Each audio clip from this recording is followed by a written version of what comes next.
Hello everyone, welcome to another video on the channel and welcome to another GT Sport Daily Race C strategy guide.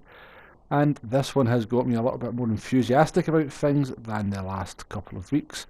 As this week we are heading to the Cathedral of Speed itself, Monza circuit in northern Italy for 10 laps in Group 3 machinery, tyre wear at times 9, fuel at times 2, and we have the choice of the racing medium and the racing hard tyre.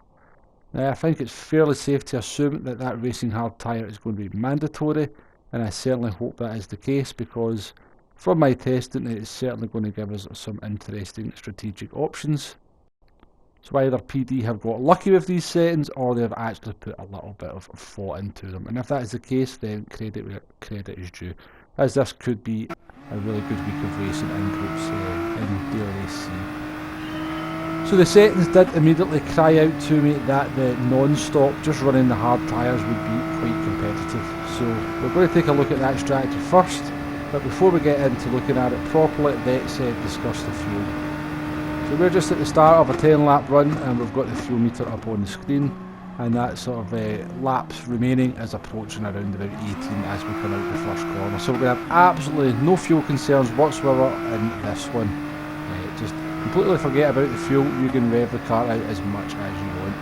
Now the car that we have picked to do our testing in is the Nissan GTR. Last time this combo came round as in Group 3 at Monza in Daily Race C was way back in May. It was under different settings, but the GTR was one of the most competitive cars at that point. Along with the Mustang and the Corvette, it was really the only three cars you've seen on the track during that week of racing. I do believe that the Peugeot Vision Gran Turismo were quite popular this time round, given how quick it is down the straight, but I still think the GTR will be just as competitive as anything for this one.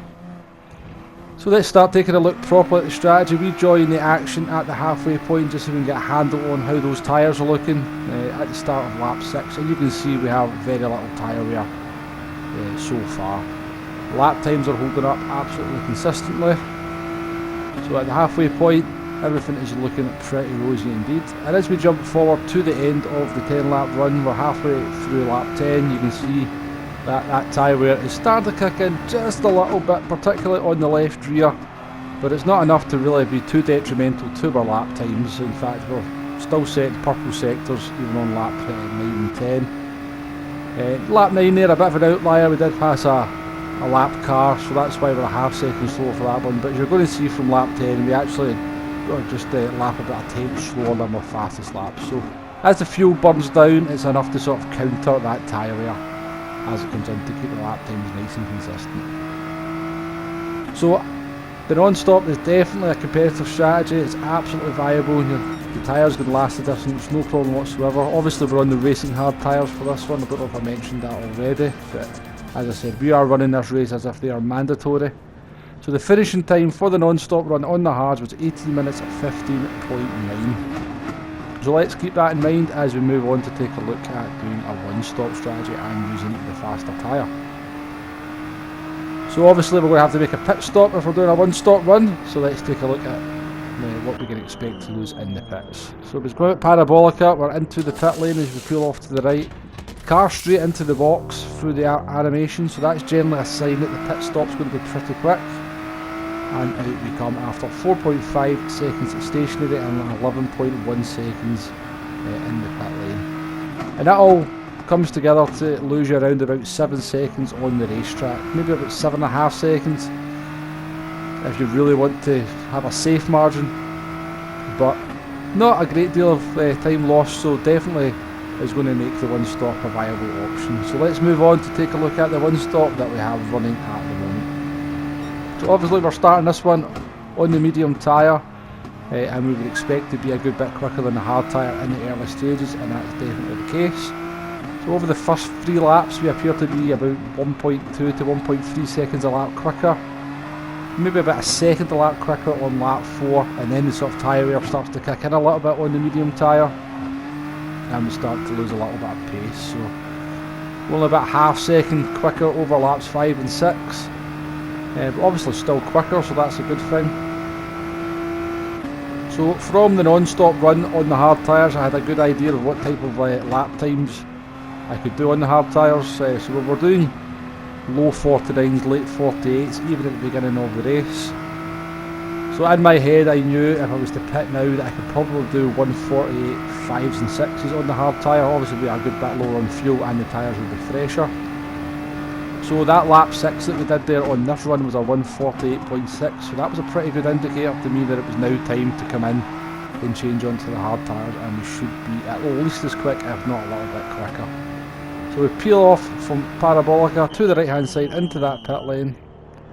As we said, car very quickly into the box, pit team get to work, stationary for 4.5 seconds, and our pit time comes in at 11.1.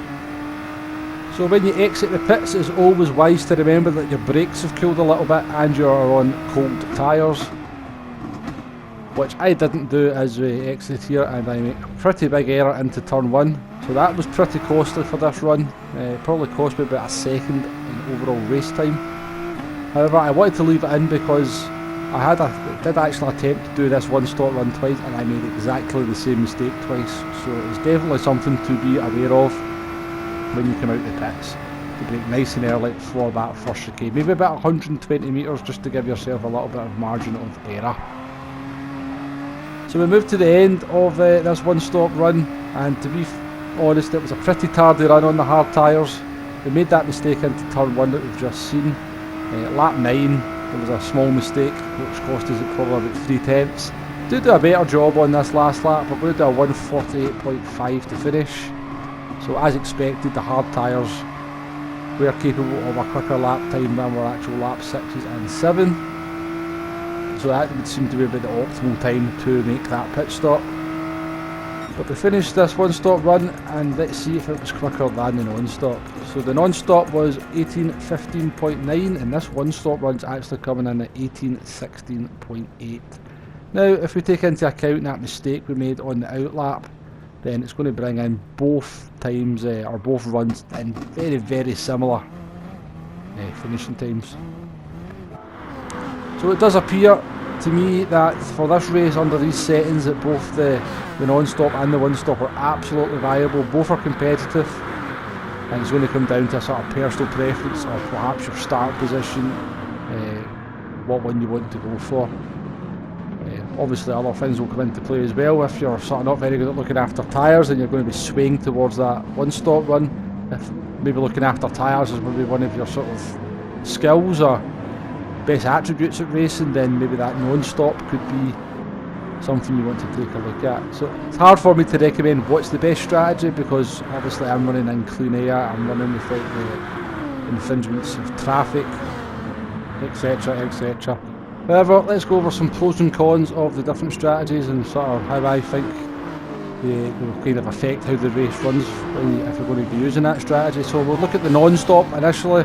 Obviously a con for that is you're starting on the slower tyre, and it's very likely you're going to have some medium runners around you. They're going to put some pressure on you, especially over those opening stages of the race where they've got a considerable speed advantage over you. So depending on how they manage to sort of overtake you, or whether you let them pass or you get very aggressive if you're defending, is going to have an impact on how much time you lose at that point in the race. If we move on to the one stop, obviously you're going to have a speed advantage starting on the mediums, but then you've also got that pit stop to make, and you've got to move on to the slower tyre. Now you could also look at trying to do the one stop the alternative way by starting on the hard tyres, but you're only going to be running 2 or 3 laps at most on those hard tyres before you're going to want to change into mediums. The issue with sort of pitting so early in the race is that it doesn't give the race a whole lot of time to sort of spread out, or for the field to spread out. So when you make that pit stop, you're going to be coming out behind a lot of traffic that you're going to have to work your way through, which is never easy, because a lot of people like to just defend to the death, even if it's 14th place. Anyway, that's my thoughts for this one. Again, I do believe this is going to be a very interesting race, and if PD have actually deliberately come up with these settings to make the non-stop and the one-stop so close together and make them both absolutely competitive and viable strategies, then kudos to them. I'm very much looking forward to it. Hopefully this video has been helpful in some way, shape or form. Please feel free to leave a comment I shall do my best to get back to you. If you like what I'm doing with the channel, please hit that like and subscribe button. But for now, that is all. Thank you very much for watching, and I shall see you on the next one. Goodbye now.